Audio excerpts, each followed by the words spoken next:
How Bizarre is intended for mature, open-minded audiences only. If you are easily offended, we suggest you turn this wacky shit straight off. I don't want to get into Rush talk yet, but Got things to I say? had fully, I got lots to say. I had fully planned on learning a bass line that I really liked from that to play as the Oh. intro. But as I've kind of teased, my life has been about as crazy as Ron's normally is as of late. Yeah. I just haven't had any time. But yeah, I can't wait to talk about Rush, man. Yeah, and I'm curious to hear which part you wanted to learn. I got a couple of guesses, but it says Lyle's unavailable. Was he on the chat thread? Yeah, he said he was gonna listen to Rush today too. Oh yeah. Well, He'll get on. He's probably, napping. Probably finishing his 10 ring challenge on his VR dick rubber. yeah, 10 ring. Like, you ever played Jack and Daxter? Yeah. You always got to fly through those rings. Mm-hmm. It's a challenge. It's a video game. I bet someone's paired. I mean, not just like X-rated games, but I bet somebody has paired sex toy or something sex toy related to video games. Yeah, like actual playing a game that's not just fucking. You're talking about like a game that's like VR that you play and then stimulates your body at the same time or something like that? Well, I'm talking like instead of using a joystick, you use your your joystick. You know what I'm saying? Like you Missile Command or Asteroids, but you're fucking them away. Is that something that's done? No, but there should be. But I have seen porn that I can download that's like they call it like Cock Hero, kind of like Guitar Hero. Oh dear. And the whole time you're watching, it's just like a compilation of various porn. And the whole time you're watching it, there's like this little beat measure thing at the bottom, and you're supposed to like stroke along with the beat. Like it's a game where they like, oh, now we're going to the hard level where you got to stroke super fast. It's a beats per minute game. Uh-huh. Mm-hmm. Well, we all could use a little work on our BPM every now and again. Why not? That's a fun way to do it. It's like learning how to type with those old games, the old typing games. It was like I remember that. Like some lame shooting a flying saucer going by, or they're pretty early on. They're pretty lame and yet fun because, God, when we were in high school, when Lyle and I were in remedial math together, we got excited about. If you did good and you got a D- for the day, you were rewarded with 15 minutes of playing like Karateka. Do you remember that shit? Karateka or Lode Runner. Okay. Just like early computer games. Lode Runner was great. I don't remember much about Karateka. I felt like they hadn't quite pulled off the graphics that game was trying to do at the time. But Lode Runner was fucking challenging. I still play that. I got it on the Crackman machine. I remember my first exposure to Dune, Dune, was this computer game in my 7th grade homeroom. Like I had a Mac there and they had Dune on there. It was like a real-time strategy, kind of like Command and Conquer. And you'd have to like mine the spice and watch out for the fucking worms. And was it one of those like you look around, you see a no, a box it was like Command and Conquer where you would like move this unit over here. Send this truck over here to mine spice on you like a top-down map view. Oh, gotcha. Is that kind of like Defender of the Crown? Did you ever play that? Nope. That's another one. These are all before your time. That was a Commodore 64 one that I had. It was just like, you had to buy. You had like your garrison and you had to buy your army and choose which to put money in. The cannons and all that stuff. I never got into it. I was never into those kinds of games. I just wanted to jump and shoot, I guess. Once I saw Super Mario Brothers, it's like, this is what every video game I'm going to love henceforth will be some version of this. And it's basically true. I feel like once you started playing Scroggin in the Orchard, you probably lost all sorts of interest in. Well, once you go Scrogger, you can never cross back and never cross the street again. I can't spit it out. There's a joke in there somewhere. Yeah, Scrogger. But yeah, Frogger, obviously I've talked ad nauseum that I love classic gaming, but very few that aren't side-scrollers. Like I do love Frogger. I think that might be my favorite video game of all time. Tetris, played the shit out of that. And just a couple others, Galaga. The rest One of my fave. were That's side what scrollers. funny. Mhm. Galaga brought me into the barcade I go to all the time, and then I fell in love with pinball. Yeah, it was the gateway drug. Now, did you fall in love with Galaga at my house with the crack man, or were you already Oh. I fell in love with training? Galaga because I was training. I've been training for a long time, and I have a funny tie-in story I wanted to share. We don't have anyone. John Mark's not going to be here for a bit. Oh, Lyle's on. Lyle, you there, buddy? All right. It does Well, say his here, name. let me run this past you and see if you would do what I did in this situation. I'm going to do a little setup, small story. It's meant to be heartwarming, but it ends kind of wonky. So my Aunt Kim is 62, and she is like my mother in some respects. I spent every summer at her place with her son. He was like my brother. So very close with this person, even to this day. I'd say she's my favorite family member. She's just like a pot smoking hippie, Mhm. wonderful human being, really sweet. But her son moved to the Tri-Cities a couple years ago, and she's like, I really like to be closer to him. So she got a divorce, and just last week moved to the Tri-Cities. She'd been with her husband for a very long time, and we all knew it wasn't working out, and she's ready for a new chapter. So she moved to the Tri-Cities on her own. She doesn't have a job or anything, and so she packed up her fucking truck and just went. And I was so moved by that. And I remember when I moved to Wenatchee, the weekend I got that house, she came out. She showed up at my house, smoked a bowl, looked around, said, "I'll be right back," and came back like an hour and a half later with some furnishings I direly needed. Just like I just didn't have things, you know? It Yeah, was a really sweet movie gesture, and I still have some of these things to this day, and I always think about it. And so I saw her like restarting her life, and she told me, she's like, the only thing I'm concerned about is I don't have a TV. Like I really, I like to watch TV. I don't have one. I'll get one eventually, I know, but gosh, what am I gonna do? And I'm like, oh, you'll figure it out. We hang up the phone immediately. I'm like, Amazon.com. I'm like, I'm gonna fucking buy. This is my opportunity to repay her sure. for that. And I got the money, so what the fuck? So I go on Amazon. I start looking at TVs. I'm gonna spend like $350 on like a 42-inch, just a cheapie to get her by till she can, afford to get to what she wants. Yeah. So I load like several of these TVs in the car, and I'm trying to do it from my phone and juggle Logan. And I find the right one. I pull the trigger. It's going to be delivered on Monday. This was like Friday when she's driving over. I'm like, perfect. So Monday she'll have a TV. So she gets there Friday, and then Sunday rolls around, and she gets a knock on her door, and it's the fucking TV. Came a day early. And she calls me crying. She's like, "This is so sweet." Blah, blah, blah. I'm like, "Kimmy, just enjoy. You deserve this. Don't match it. It's great." She puts this post up on Facebook, and I'm like, "Oh God!" And it was like, my nephew did the sweetest thing and puts a picture of the TV up, and I'm looking at the TV, and I'm like, "Is that the one I got? I don't remember, huh?" Because I loaded like 4 TVs into the car, like I said. And I'm like, "Well, whatever." And she sends me this text, and she's like, Chris, this is like the nicest TV I've ever had." And I'm thinking, damn, bitch, what you been living in a fucking bog? Because that's a cheap ass TV. But I didn't want to say that. I'm like, oh, well, I'm Shoot. really glad it's working out for you, Kimmy.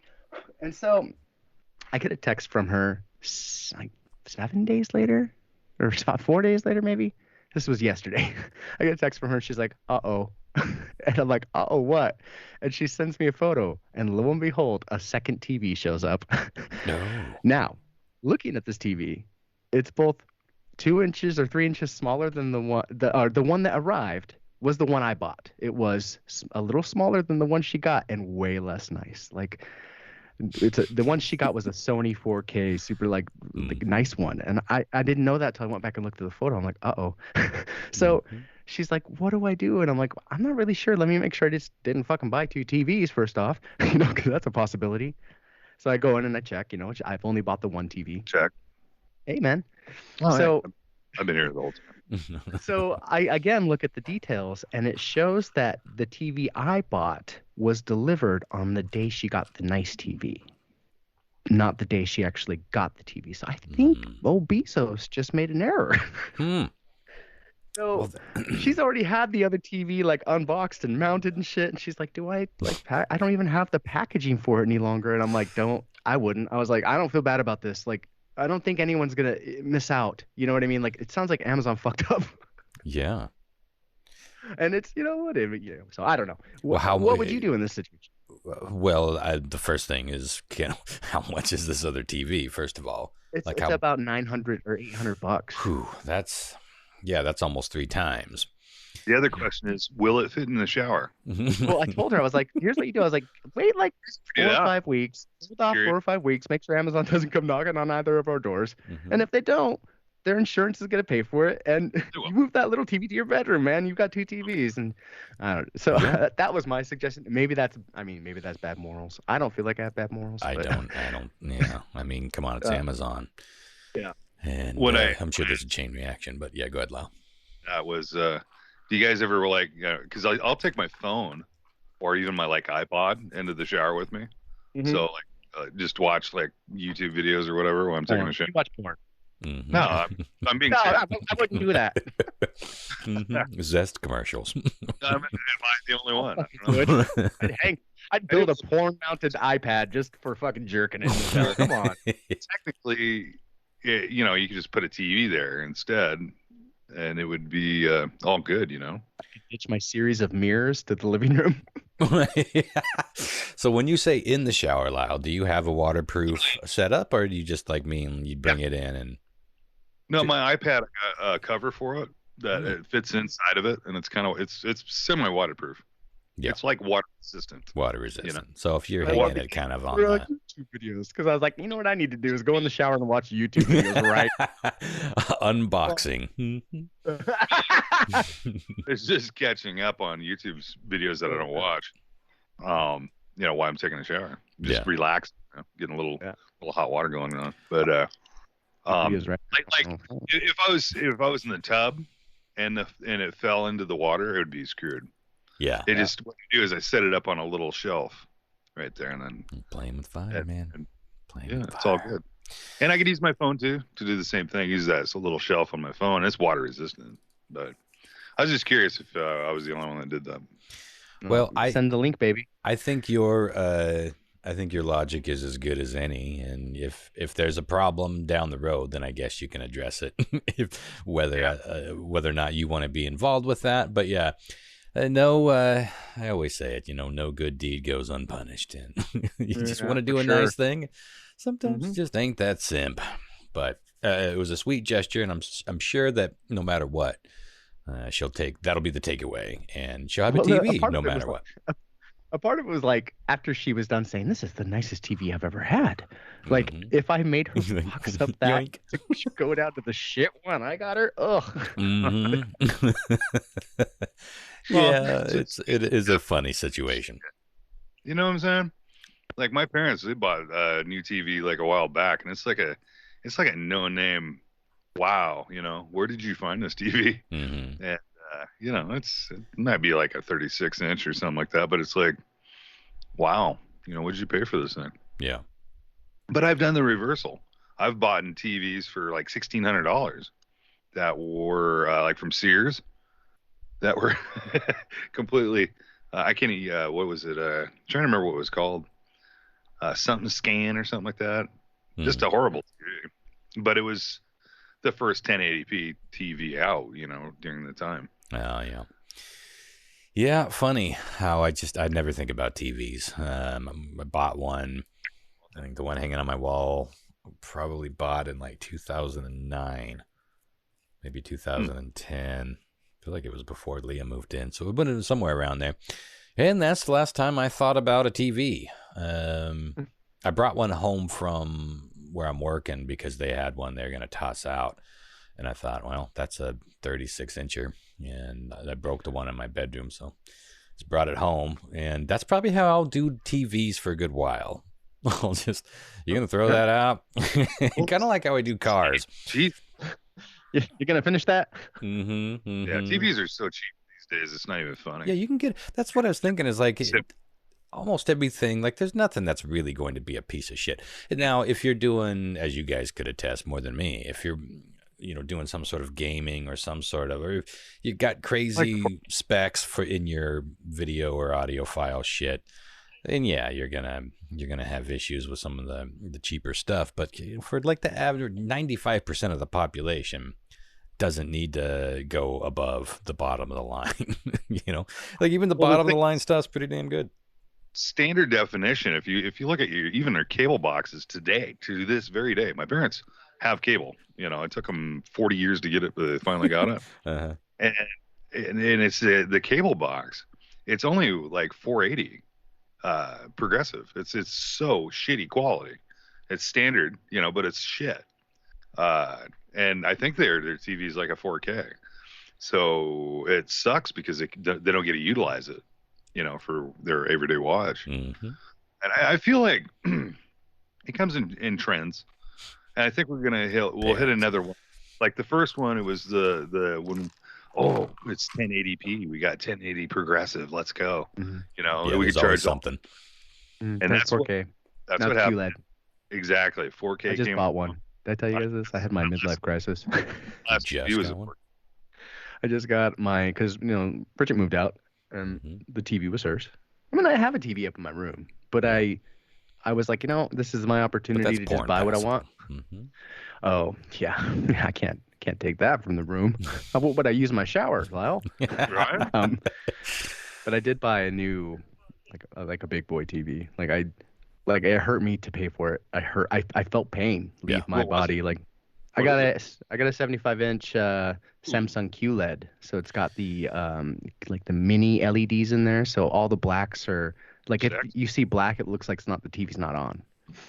Yeah, right. I don't know what any of these numbers mean, but I do know that some of this stuff at some point, I thought it was tied to the 4K, but I could be wrong. Where you could see. If you watched Lord of the Rings it looked like it was shot by CNN, like a soap opera camera. It had that weird video look, and I was like, who would want this? I could see that with technology, but I think it's the frames per second you're seeing going up, basically the refresh rate of the screen, and it's weird and it's so fucking weird. It can be, but there's a setting there. I have one on mine. Yeah. And it's a setting you could turn on and off like that, but it does make it look like a soap opera. Even any movie you watch, it's great for video games. But everything else is weird. And I could see it being good for sports. Anything that's already in that video, I can see it being just kind of more of the same. But taking something like the Lord of the Rings or Star Wars and putting it in that video mode is real weird. Yeah. It's just and it's a thing that a lot of people, they used to teach this in film school. Now anyone who had DVDs back in the day, learned things about frame rate and anamorphic widescreen and aspect ratios and these sort of things. But it's a lot of misunderstanding or a lot of mystery about why something looks why it does. What they did to make things look soap opera and why they stuck with that after all these years is confusing. But news is filmed in video, and dramatic things are typically filmed in film or made to look like they're filmed in film these days. So it's very jarring, but the Ronster is way behind the times on the old TV. But at least I can say this. It's the one device I have that definitely ain't listening in on me. I ain't no smart about that TV. Make up for it everywhere else. I do want to say we are in another state of emergency. So I do have my police scanner right next to me. You're going to hear it throughout the night, but I'll try to monitor it. I've got the portable one in case it gets too obnoxious. There's another fucking fire brewing, and with the way that the winds keep changing, it's a ways for me, but it could definitely blow over the river if it really wanted to with just a few embers. It's in that sort of bend of the river, and once it's over the river, it's on our side. Then anything could go. I still don't even know what happened to the Batterman fire that we talked about last week. I don't know if that's even still going. It just kind of burnt away from us. And now we got a new one. Last night we were doing a photo shoot with the Radar Dames for an upcoming show. I saw some snaps. And, not questionable, but definitely saucy snaps. There are some saucy snaps. Yeah, we tried to keep it so we could put it on all the social media without getting flagged, which is getting strangely picky these days. Isn't that weird? I thought it'd get easier. Yeah. We always seem to go back and forth with this kind of shit. But anyway, we were out there and we saw the plume. We're like, oh, fuck. It was about this time exactly last night. And then we went into the orchard to do some shots. And then all of a sudden we noticed it was raining ash. Like, oh, That's how some of these fires can carry for so many miles. Sometimes they just, if one of those pieces, tiny piece, just manages to break off in a big enough chunk to stay slightly on fire when it lands. That's how they cross rivers. So we shall see, but I just wanted to let you know why you may be hearing more of the scanner. And every time I hear some tones or anything, I'm just kind of keeping an eye on it because we have a lot of people that live in that area. I know a lot of people that live in that area. But anywho, we shall move on. I'll wait until John Mark's on to talk about my little mini soup day shower that I'm going to bring. But I got one or two news stories to touch on before then. Did you have something you wanted to say, Lau? No, I was just, you wanted to hear about what happened with my doctor appointment? Yeah, you saw your lung doctor, yeah? Yeah, pulmonary doctor. Finally, after 2 months, and the guy looks just like Chris. Not even kidding. That's right. I saw that in text. Not even kidding. I swear to God. Handsome doc. Can you imagine the pussy you'd get if you were a doctor, Chris? You don't know as I moonlight as a pulmonary specialist as well, Lyle. So surprise, motherfucker! Oh, you're you know what? Pulmonary. That's exactly what he told me. You know what? I feel so comfortable around you. I think I will take my pants off. All right, yeah. You're like, actually, that's not necessary, sir. Yeah. He had the same Twilight hair, same beard. Get fucked. So I think I've moved on from the Twilight hair, guys. I think I moved on from it when our Pats did. Okay, so I'm telling you, I'm gonna sneak a peek picture. All right, don't make sure the noise is off. Don't be like. Picture for it. Oh, we've all been there, haven't we? The only person with yeah, maybe not. Anyway, so yeah, let's hear how it went. So 2 months ago, I did the CT scan, and I was just told about it. It would really visually see it or anything else, but the way they made it sound like is, just water, kind of in the lungs and around the lungs. And it was massive. It was literally like the outside wall of your lung and about like 3 inches on each side. It's a huge one. Last like few Saturdays, I've been coming out of dialysis in AFib, where my pulse is like 140, which is really high, and it lasts. Can they do some tests to see what's going on here? Well, that's what we're gonna do. We're gonna do a pulmonary test with my heart and be able to. It's like an ultrasound deal, and they're gonna figure that out and find out if that's what it is, and if that's what it is, hopefully it could be fixed. Damn, second of all, well, they were going to give me an inhaler, right? And it just kills me. I went to go pick it up yesterday. It was $300. I was like, I can't afford $300 for an inhaler. It's every month. It's going to be that way. And so he said, well, if it ends up being $300 or so, call the office and we'll find something else, some alternatives, some generic whatever, instead of fine, great. Smaller, lesser. $300 TV. I say, hey, I can't afford $300, Oh, no problem. We'll order this. And then I get a text from the pharmacy today. Your order's ready. And it's $570. Oh, good. Oh, nice.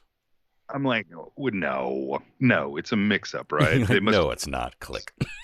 I didn't need 20 inhalers. Exactly. Just once. I call them up and I'm like, this, hey, and they're like, yep. I'm like, fuck. Yeah, bitch. Not only that, but here's some pretty good news for the most part. I also got a call from Virginia Mason today. Mm-hmm.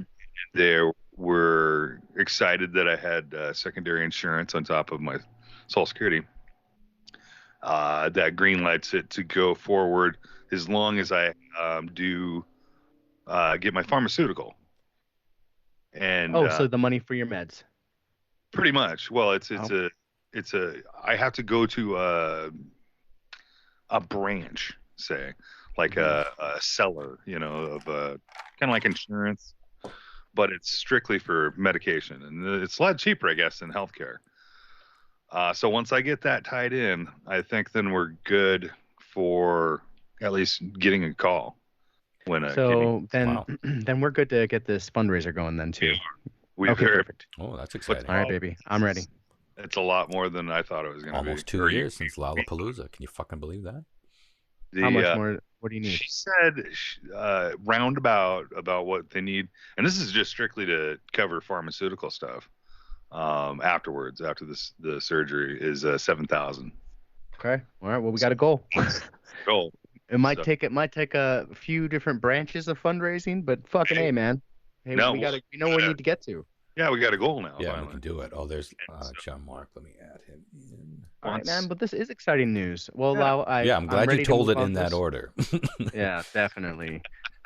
So I'll start thinking about this, and we'll talk a little bit more this weekend with a couple of small ones. Oh, we'll figure it out, man. Yeah. I'm not too worried about it. I'm sure everything will be fine. And it's like it's not like it's tomorrow. They're not going to call me tomorrow, looking for kidney. I still have to get the Plan D done, the medication, and hopefully I can get it done like soon. And then maybe they could help me with the inhaler stuff because it's pretty crucial to get it. And I can't afford it. It's keep us updated, dude. This all sounds like it's trending in the direction I like for the most part. Other than the shitty cost of meds. Right. Well, the thing with the whole thing is I've been battling fucking basically pneumonia for 2 months. And I kind of need this inhaler to hopefully, if there's it's to break up any kind of like infection, kind of like infection between those two tubes that go into your lungs. Mm-hmm. So it's pretty important that I actually get that. So yeah. Once we'll get there. Yeah, no, I'm not too worried about it. It's not like a. Well, that's exciting. Finally getting ready to move forward in a major way. I mean, the whole thing's been moving forward the whole time. It sometimes felt like no, but that's exciting. It's great, man. Well, I don't got any stories for you, buddy. I have lots to talk about Rush and my news quiz, as we will be taking our third and final entrant in championship. Well, that's exciting. Today. We'll save the Rush talk for after. I think that was. Yeah, go ahead. Sorry. I do have some listener comments I wanted to share straight from Facebook. Some good stuff here. Sure. So Frank John says, never been a fan of Rush, but after hearing Ron talk about it, I'm going to have to give him another chance. This is exactly how I felt, Frank, and I'm glad I did, sir. If you happen to do so as well, anyone at home, please chime in when we get there. When you get there to our Facebook page. Sarah Ray Shields says, am I the only one that thinks of Hutch on Fanboys and the movie I Love You Man whenever Rush is mentioned? I definitely had that experience as well. Mm-hmm. Slap at the base. Skip said, put the cat on the phone, had me rolling. And I didn't fucking understand what he said. In fact, somebody else mentioned the cat part. And I thought they were talking about my purring pussy. So I was like, oh, you're talking about my purring pussy. And then I thought about it more. And I was like, oh, that sounds weird. I'm going to delete that comment. It's too bad. But I listened to the podcast, and fuck, that was funny. John Mark, are you with us now? Okay. Yes, I am. Okay. I am. Put the fucking cat on the phone right fucking now. Yeah, put the cat on the phone thing. Capture people's in response to unorthodox attractions to body parts, Denny Kish said, I like the spot on a woman's upper thigh where it meets the hip. That's a good spot, Denny. Sure. Sarah chimed in with knee ditch. That's what I know the back of the knee to be. At least that's what it's called in most tattoo shops that I've been in. Ditch. Mm-hmm. Also, in the uncommon turn on, hairy chests and chipped / missing teeth like hockey players. Mm. Fucking hey, love it. Yeah. Wow, the last part of that is an odd turn on to me. The missing / chipped teeth, because I've been spending my whole life like hating my teeth because I'm getting like wanting them straighter. Like, hey, I don't like chips or anything. Well, you weren't born with a flawless smile like myself. That's fair. We can't all. I wonder if a gap fits into that sort of fetish. Let us know, Sarah. It's a lot like. It's somewhere in between, no pun intended, of a chipped and or missing tooth. I've been asked by many a little kid what happened to my middle tooth. So, and I don't know. It was missing when I got here. You got David Letterman. You got the cartoon guy from Mad comic book. Etc. Arnold, come on. Little Eddie Murphy. Yeah, there's some cappers out there. They're all that's successful, amazing people, right? That's right. Yeah. Successful and amazing. Stephen Moyers chimed in with hair. That's all he said. I think saw one word. It does get your imagination going. Okay. That's all I got. That's good stuff. Well, thanks for your thanks for commenting. Yeah. It's a fun little segment to bring them, even if there's only a few. I did manage to catch the Virgin Galactic launch. I don't know if you guys saw this story. I just happened to see someone post that it's launching in like 5 minutes, so I watched it live. And, in the era of billionaire space rangers, Richard Branson sort of threw himself into the next level with this fully crewed flight. It's called the VSS Unity, the space plane. And it's a pretty interesting craft because, and it's different, quite a bit different than SpaceX, like the Dragon. This was a plane, like a pretty wide, hefty-duty plane that is, I think the plane is called Eve, and it climbs as high as a plane can climb. And then there's like a little mini rocket plane in its crotch, ready to go full on red rocket and launch the rest of the way into space. And so that's what they did. Now, they were only in 0Gs for a little bit. This was a test. And then the rocket basically after reentry, it becomes a glider that's piloted down to Earth. And Branson himself was on board. A few other people were on board. I think just like 6, maybe 8 people on board, all told. And, like Jeff Bezos' Blue Origin program, the Virgin Galactic is focusing on space tourism. So they are now booking flights. And for a measly $250,000, you could get yourself on a crotch rocket to space. Apparently, they've got a list of 600 people that have already bought tickets and are in line to go on a space flight. I mean, if you had the money, you hands down would do it, right? I mean, like if you're swimming, maybe in a couple years. Let's give this this is brand new shit. Let the alpha get past. Yeah, I ain't no fucking 1.0 guy when it comes to crotch rocketing to space, but I do. Apparently, according to the scuttlebutt, Jeff Bezos is super pissed that Branson beat him to the punch. Oh yeah, well I'm sure. But isn't it funny that like these billionaires are like becoming the new NASA, and the new Cold War is between like these companies, Amazon and Virgin. Is that good for us or bad for us? I can't tell. It's bad. I think it's good. bad in spirit, but I think that it could move. It's still moving us forward in terms of advancements. I think it'll be a bit of a mixed bag, but I think that it's just more like a capitalistic, American. It's machismo. Bad because it illustrates what's Two of them wrong aren't with American. our society. The problems. It takes problems in our society and like puts them right out there, even more so than they already are. Crotch rockets to the sky.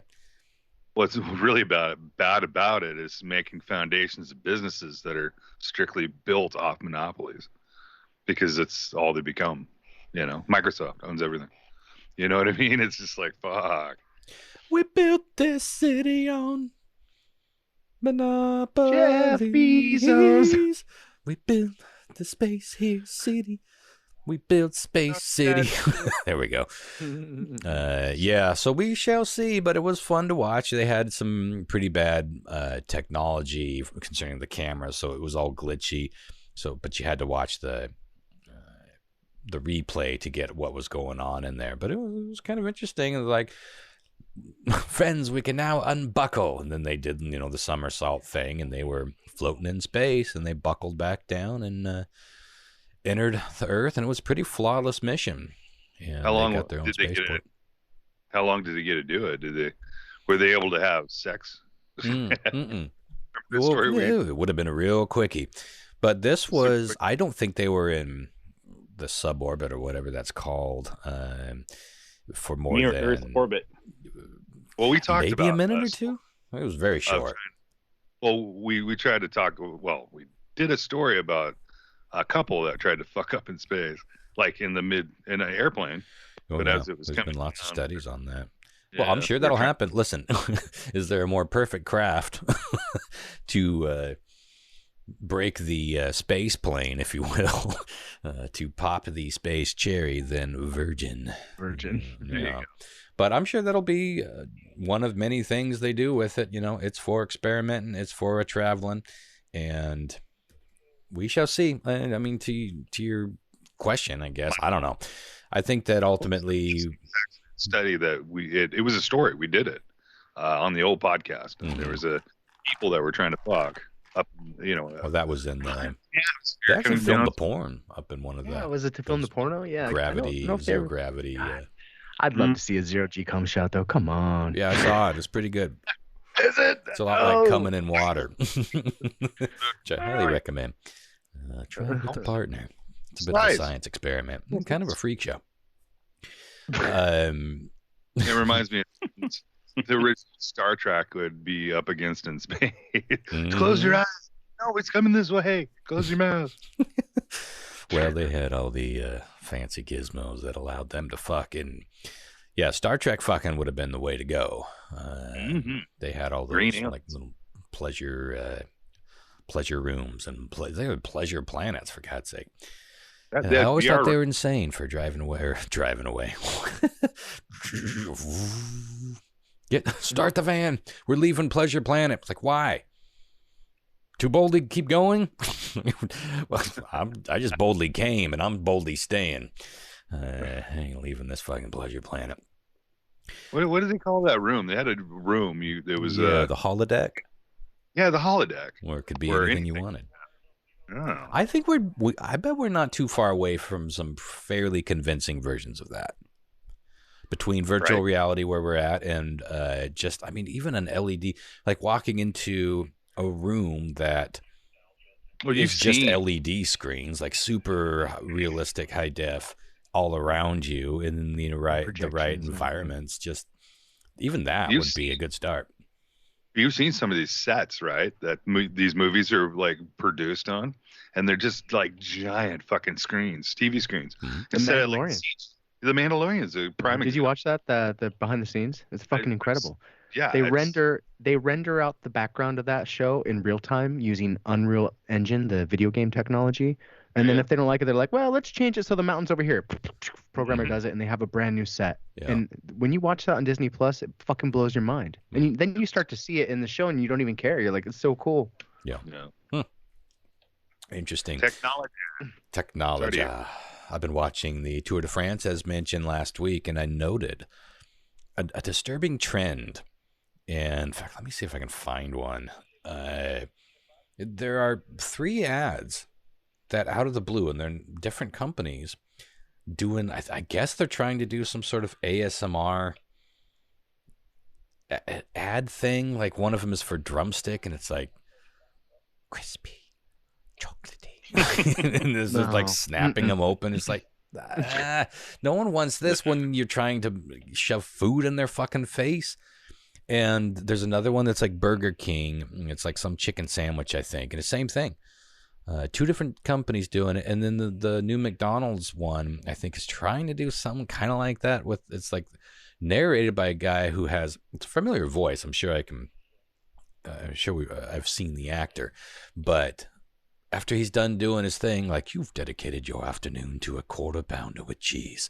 And then he's like, the McDonald's, da-da-da-da-da. He does it with his mouth, but he's like, ba-da-ba-ba-ba. Like, why would you consider that done? Like, I would. if I was in the studio, the guy's like, no, we got to do that again. You hear how you went, like a dying old man there? Yeah, not appetizing. Let's do that again. But no, they thought, here, we got it. We got something special, and I know it's all tied to the fucking ASMR bullshit. Let me see if I can. I got to be able to find at least that one. I'm not finding any.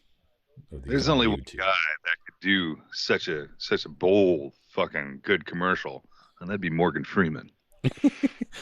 Ba-da-ba-ba-ba. Chicken. We got a crispy of the crispus right around time. Crispy of a crispus. All right. Let me see. If Come down to McDonald's where the golden arch always salute you. I couldn't understand it because you didn't start with Morgan Freeman. That's true. Yeah. Let me see if this one has it. This is the guy, so let's see if it ends. Cheese on top of the patty or right below it? Your answer is yes. The hottest, juiciest quarter pounder yet. It's perfect. Made perfecter. Ba-da-ba-ba-ba. That's how it airs. Made perfecter. And that's not just one commercial. It's every McDonald's commercial now ends with that. So, yeah. Thanks ASMR World for seeping in. And what a bunch of unimaginative marketing directors, right? Like, what are the kids crazy about? Yep, let's subvert it. Let's do ASMR food commercials, which literally nobody ever asked for and no one will ever want. No one's going to chase down that. Oh, I got to watch that. That really gave me good tingles. I got to go get some of that quarter pounder with cheese tingles. No. The sound of that old guy dying. Ooh, really does it for me. Brain tingles. Pounder like cut in half and then like pulled apart. See like the juicy meat and like the melted cheese, you know. I'm more of a visualist. Yeah, it does look pretty fucking good, I got to say. I love McDonald's. I miss it. I was a big McDonald's fan back in the day. I haven't eaten it on a regular basis in 20 plus years, but I don't remember the last thing I actually ate. I probably had like a handful of McDonald's fries maybe within the last decade, but beyond that, yeah. Good. But the commercials still fucking work for me, man. And the McNuggets and sweet sour. I was a McDonald's kid. Oh man. But have deals. I want to say 10 years ago, where you could like for $5 walk away with so much food. Mm-hmm. But not anymore. I know it was horrible. That's what made me. That's why you would get a 6-piece chicken nuggets with 4 different sauces and a Big Mac and a giant fry. And a Coke. Well, sure, but I'm gonna get a Diet Coke because I'm watching my fig. I think I actually did that. But ooh, yeah, it all just played together. It's kind of like Mexican food, you know? It's like you just get a big shit fucking one of those brown platters full of McDonald's. It all goes. It all works well together. Dip the fries in the sweet and sour if you want. Shoot. Dip your fries in the fucking milkshake, for God's sake. Oh, I miss eating like an American.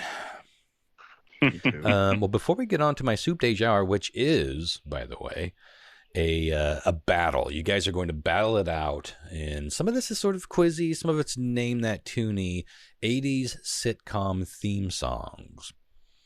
I'm going to test your knowledge here. Okay. And some of these pop up every now and again. It's going to be tough because remember, I was born in 81, motherfucker. I think it might be tough. We'll see. Well, I think some of these quizzes I've been giving y'all have been a little too easy lately, so it's time we step it up. Step up the challenge. You missed like 2 out of 10 last time. But before we get on to that, I just want to make sure you all got anything out of your system. And if you had anything to talk about.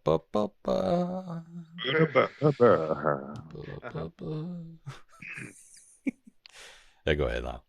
So you know what the best thing to do with a steak that is a leftover? Make a steak quesadilla out of it. Yes. Yeah, it was delicious. That's what I had for dinner. That's why I was running a little late. So steak quesadilla. I'll stop. Thank God I'm watching the tour on the Peacock app, so you can fast forward. Do you have to sign up? Is there do you subscribe to the Peacock? Mm-hmm. Yeah. Oh. Yeah. I'm not going back. I subscribe. It's like $5, and so is Paramount. And I barely go to fucking Netflix these days. So do you like the cock? Well, you know what's funny about that is like of all the things you could name your app, you're going with Peacock. Yeah, but I will say this: they seem to have like a funny sense of humor about it because I swear, there's 2 ways you can say Peacock. You can say Peacock and move on with it, or you can say Peacock. And I swear to God, all of their announcers and all of their pluggers say Peacock. They're owning the cock in Peacock. and I'm proud and offended at the same time. What about NBC? What Don't about they what? have NBC? Isn't their like logo a peacock? It's the That is, NBC it is app. NBC. Yeah. Peacock is NBC. Well, there you go. But it's funny because, Disney did Disney Plus, and some of the other networks are just doing that too. They're just adding plus AMC, to the end of it. Paramount I was like, Plus. I'd be really pissed about if I was, I think Paramount Plus. And Paramount is CBS. You know, the classic American thing, all these networks that you think you're watching aren't, what am I trying to say? They're not different networks. They're all owned by the same parent company. So when these apps come out, all those parent companies, including the cinematic versions of them, like Paramount Films, which owns CBS. So it's a little interesting, all the things that you get. It's a little all over the map. But yeah, I like it. And, Big Brother's in season right now, and you can get the live feeds as part of it. I remember used to talk about that. I haven't checked in with Big Brother in a long time, but now that the live feeds are free, well, part of the app that I'm already paying for, I'm going to check in with them, see how that looks. But I'm balls deep. As long as these network ones keep it to about $5-6 a month, I'm down to pay for 3 or 4 of them, and then but Netflix is really starting to look less and less appealing. I'll probably just keep paying for it because I can't imagine not paying for Netflix. But I can't remember the last time I went to fucking Netflix, man. When The Office went to Peacock. Well, see, here's the thing. Are you seem more into watching what you know right now than discovering like a new show? Is that fair? It's mostly fair. What I'm devouring right now is like true crime documentaries and stuff. So the last thing I watched on Netflix would have been something like that. But Peacock has all the Datelines, which yeah, exactly. Okay. Peacock. So yeah, I was going to say that the out of all those, the one I've been watching the most is probably Hulu.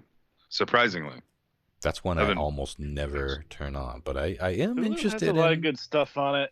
I am interested in the Handmaid's Tale. That's one that I've always wanted to check because that's Hulu, yeah. Yeah, it's fantastic. But wow, okay, buckle up.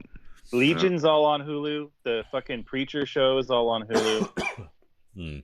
Yeah, all good stuff. I'll make what my I like way about to Hulu it too is you can, if you don't have the money for Hulu, you can choose the ad. Isn't there like a one that just has ads, so you have to just suffer through ads all the time? Or I think even the pay one has ads now, but you can pay for the Plus again. I don't know if they still have a free version where you can watch everything. Could be wrong. I take back what I said. Ron, edit that out. I bet I will. Say that again. I got 3 stories to talk about, and you're already kind of like, shit. We went into one without even trying. We went into one. That happens sometimes. Okay, well, one off the list. Well, it's the whole discussion, and most people that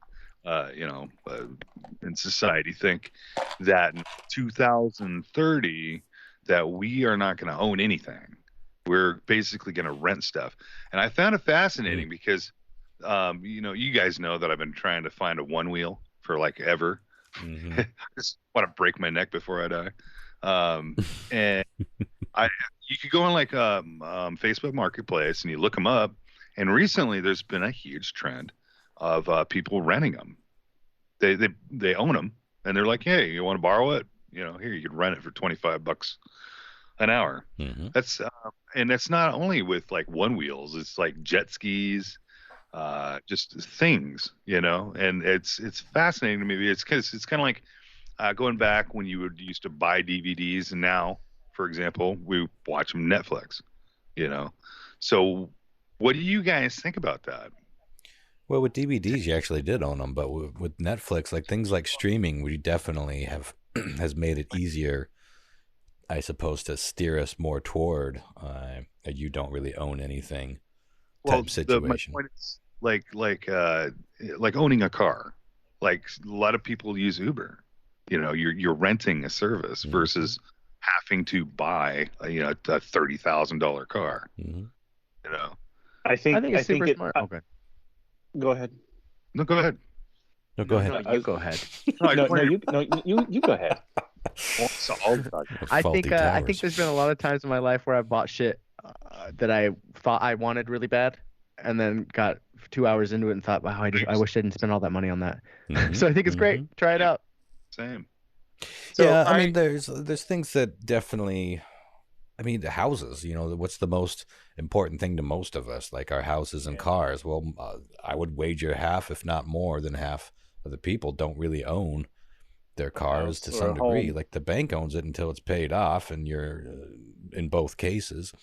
And or you lease. My last or car you was a rent, lease, or you fucking rent, and so yeah, that's been going on for a while. But in terms of like that becoming the wave of the future, I think that there is a lot of benefit to that. Obviously, I mean, I don't have this plan right in front of me all laid out, but I think it's good to have choices, right? Like depending on the arena that you're talking about. Like, so, I used to buy a lot of DVDs and Blu-rays, and honestly, the last Blu-ray that I bought, I haven't even fucking watched it yet, because that shit is available on like practically when you buy a DVD or Blu-ray, it's like, oh, it's on HBO now.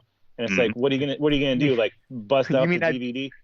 Pop you mean it I in don't and have to get off the couch? I could just do it right now. Exactly, or go digging through a shelf or whatever, Wash take a up thing. space. Uh-huh. And so to me, I think it makes more sense now to just. I mean, it's kind of a hassle the way it is because it's all piecemeal and the rights change, and it's like, oh, I want to watch this movie that's on HBO. It's like, where'd it go? Oh, it's on fucking Shudder now. You can't watch it on HBO. You have to rent Shudder. You know what I mean? That's annoying. That's really annoying. But it's like, whatever, first world problems. Like to me, so for a lot of people, they rent their music. They get a Spotify subscription. They just rent their music, right? Personally, to me, music is important. And if I'm going to buy a digital copy of something, I'll just buy it on iTunes because just that's the ecosystem I'm locked into. It's easy for me. It just goes right to my phone. I have my phone with me all the time. I commute, so that makes sense for me. But I like to buy physical media. I like to buy records. I fucking really got into buying records last year. And I will buy a record like 9 times out of 10 before I buy a fucking MP3 album now. Just because but in the future, like to take the record you'll only and rent put that it on. record. You only rent the record and just send it back to fucking Recflix. Somebody just, I think Ron just started something right there. I think that's record his. library. I'm a record librarian. But you know what I mean. But if I didn't like the actual great name to for a have store. the product in my hand, I'd like to take the record and pull it out of the sleeve and like put it on the turntable and like look at the shit. You know what I mean? I'd like that ritual. Smell to the color. There's all that. So to me, it makes sense to actually buy the physical things. If that wasn't something that I enjoyed or meant something to me, I'd probably just get a Spotify subscription too.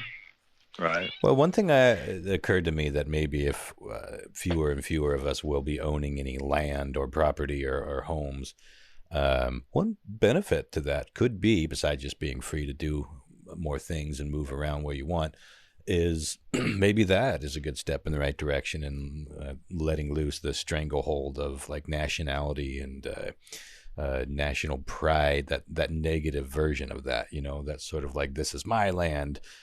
Forgetting all the ridiculousness that it took for you to have your quote unquote land. I wouldn't mind seeing some of that dying away. So, who knows? Maybe this will have a chain reaction. If not coming from the top down, then something that just changes the way that we think. Maybe there's a revolution that renting is better and leasing or that kind of option is better, because there's no question that buy property, buy land, get a house, all that was a bit of propaganda at one point, and those generations are dying off, and that propaganda has gone away in a lot of ways, and people have discovered that it's kind of awesome to be able to travel and just be able to pick up and go and not. And there is as someone who's owned a house for 22 years, let me tell you, there is a two-edged sword to, planting down roots. So, it's not for everybody. And even if it's for you now, it may not be for you 10 years from now, and you're 1/3 of the way through your mortgage. You can always sell and refinance, but those aren't always so easy. So there's a lot to be gained in all, and also just the whole a hoarder thing. It's hard to hoard apps. Your phone can get a little cluttered, but you don't have I mean, going back to record collecting, there's a fine line between collecting and hoarding, let me tell you, friends.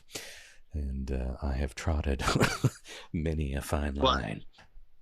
I also feel like coming out of COVID and having years of that shit, a lot of people got the comfort, of working at home, some people Uber and like calling up somebody to pick up your own food. You know what I mean? Or somebody to groceries. If they were more accurate, I would probably do it constly. Well, think about it 10 years from now. It's going to change, and it's probably going to be. Think about when it's robots and drones bringing me my food. I'll just be a 300-pound fatty. Eating McDonald's fries. Eating McDonald's again because they figured out how to make it. I just wouldn't care. More McDonald's. Mom, I'm a McDonald's kid again. More fried. What's your guys' favorite McDonald's jam? I don't know. Big Mac. Big Mac. I just talked about mine not that long ago. Definitely Big Mac and chicken nugs. John Mark, I remember you got some McDonald's when we headed over to see a show one time. What's your McDonald's go-to? Probably quarter pounder. I like quarter pounder with cheese. The Royale with cheese. I like that quite a bit. I like double Royale with cheese. Mm-hmm. Well, why don't you pick one of your two remaining stories, since we're already almost at an hour here, and we still want to talk Rush at the end of News Quiz. Yes. You pick your favorite. This one's fairly short, and it's fucking amazing actually. British parachuter, fucking fell 15,000 feet and survived. Can you believe that? 15,000. It happens though. Isn't that nuts? Yeah, it does happen. I had to do the math, and a story in a building is 10 feet. 15 he fell basically 15,000 stories. Well, yeah. It was. My math's not sound on that. He fell a long way. 1,500. Is that right? Yeah, 1,500. Right? Sorry, that's why I meant 50. Yeah, well, it's like falling out of a fucking airplane, essentially. Yeah. Basically, he was a British parachuter, and his name's disclosed. And I don't know why, but he was doing these basic trainings in California. Jumped out of the plane, parachute failed. He plummeted. He landed on a fucking house, smashed through the roof, ended up in the kitchen, and he ended up with just a few minor injuries. Landed on the knives. Can you believe that? Like I was expecting it to be like he landed in the bed, and that's how he lived, but he'd have to go to a house first. He had to land perfectly, like right between two trusses, to be able to even make it, even down through the sheetrock, and then down to where he landed in the kitchen, and he wasn't hurt. I mean, he was probably fucked up, but he wasn't like. But yeah, he was just minor injuries. He said when he came through the roof and through the trusses that there was not. That's when I knew I was in trouble. I'm sorry. You said what? That there was not that much more damage to the house. Jesus, so he never passed out or blacked out. That's what they always wonder if you're falling to your death. He had to think he was falling to his death. I would assume so, because the chute was not working. Was it kind of open, or was it just? No. There's a free fall. It fucking failed, dude. So he jumped and that thing was knotted up, and he fucking just fell that far. Went through the roof. Like I said. Can you imagine how long it would take to fall 15,000 feet? And all the things you'd be thinking about? What about 15,000 stories? Yeah. Well, these things finally thinking, well, at least I won't be suffering. Ah! I'm suffering. Yeah. No, if he would have hit if he would have landed on a truss, like chest went one way and waist went the other, it would have chopped him in half. Yeah. Oh, easily. You'd think, or just broken through the wood. Who knows? That terminal velocity is insane. What it couldn't fall. Well, there's sheeting. There's like half-inch sheeting, and then you're. So he fell through it. The roof probably broke most of his fall, and then when he went through the sheetrock, caught him again. But he said he was so blessed, and he missed the counters and the appliances. Hashtag blessed. The toilet. He's taking a photo with his phone through the hole he just fell through. And hashtag blast. I keep laughing because I'm thinking about, I think it was The Life of Brian, where did someone fall out of a spaceship or something? But he just kind of gets up and like knocks himself or dusts himself off and walks away. The other guy's like, "You lucky bastard." Like that's all I can think about is like someone like witnessing that, like, "You lucky bastard." You should not be with us. Oh, you should totally get a lottery ticket after that. That's for sure.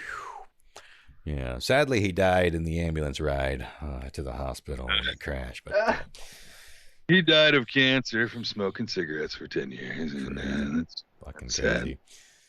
Life is weird and unfair. Well, or worse, he died from the breathing in the asbestos from fucking breaking through the. Yeah, it turns out he fell into a home that was built pre-1972. Well, R.I.P. Lucky Gary. Yeah. Well, let's get on to. I'm gonna try to move through this quickly. Most of this is multiple choice. In fact, I think it all is. But I want to try this with the phones to avoid any kind of tainting. Curious to see how this goes. I don't know. Maybe it won't be as fun if I can't hear how you guys are thinking through the process. We'll see. We'll see how it goes. So pick up your phone, text me and only me your answers. So I don't care what you say anymore. This is my life. What was the name of the show that featured that? And bonus point if you know which very famous singer sang that song. Is it A, Perfect Strangers, B, Bosom Buddies, C, Alf, or D, Joni Loves Chachi? I don't care what you say anymore. This is my life. Dun, dun, dun, dun, dun. John, Mark, and Christopher have weighed in. Ooh, Lyle, I'm surprised you were wrong on that one, or at least with that guess. So Lyle guessed Perfect Strangers. Not right. What is correct is what John, Mark, and Christopher both chose. Bosom Buddies, and they both got the bonus point. Billy Joel. I just listened to that today. I just listened to that song today intentionally. That's so funny. Interesting. So up already, well, tied 2-2. Moving along. Okay, this is a well-known theme, but I'm giving you a little bit lesser of a known part of it. You'll see that life is a ball again, laughter is calling you. Is that A, Family Ties, B, Three's Comp, C, The Love Boat, or D, Bob Newhart? You'll see that life is a ball again, laughter is calling for you. And you are all three correct with Three's Comp. Yeah, see, but I bet if I hadn't sung it, might have been trickier. Okay, but doing good, moving along. It was a great show. Yeah, that was a funny show. Which well-known show had only the words "ooh, ooh"? That's the only vocals in the whole song. Is this well-known comedy? A, Sha-na-na, B, Radio News, C, Wings, or D, Murphy Brown? Shows I've never watched. Shows you've never watched. There's a ton of sitcoms that I haven't seen episode 1 of. Okay, Christopher has weighed in with incorrectness. Mm-hmm. God damn it. Why? Well, you've done good. I mean, that's the first miss for you. Probably wrong. Oh, interesting. Lyle guessed right with Murphy Brown.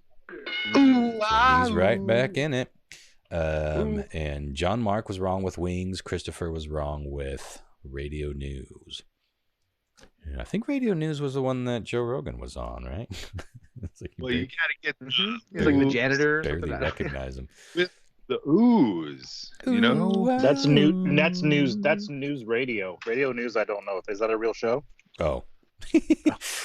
Well, Chris to guess This is it anyway. embarrassing for you, Ron. It's embarrassing for both of us because I got it wrong. I didn't mean to throw that in as a false. Anyway, okay, so that takes us to John Mark with 2, Christopher with 3, and Lyle with 2.